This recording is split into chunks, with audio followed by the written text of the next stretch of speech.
makakatanggap siya ng ganito. Tama. Kasi dati, alala ko, halos bihira siya nung sa mga una-unang vlog. Totoo.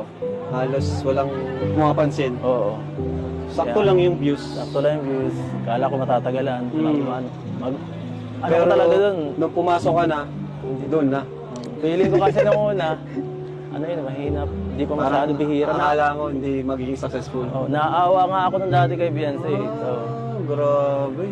tapos, siyempre, kung tinutulungan siya, matagal na, mga unang vlogs. Kasi, napakasipag niya, saka makapamilya. Mabait. Deserving naman talaga, At yan, salamat sa Diyos. Nabigyan siya ng break sa pamamagitan ni Kalinga Prab ulit. Sa tulong mo rin. Sakto lang. Sana wag lang magbago si Sana magbago Alam si ko naman, Beyonce. nandiyan ka naman para i-guide din si Oo Beyonce. naman, nandito palagi. Kasi kahit hindi kita sinasabihan, grabe yung support mo kay Beyonce, pati off-cam. No? Siyempre naman, kahit anong mangyari, Grabe. support pa rin tayo. Siyempre, sa lahat, lalo na kay Kuya Bal. Yes, yan po. Uy, ito pala si Beyonce. Uy, sige, usap mo na kayo dyan. Congrats. Sorry Congrats. may kasalanan ako sa'yo. What? Sana may kasalanan. Sus, halata ako nga, parang nagtatampo ka na dyan eh.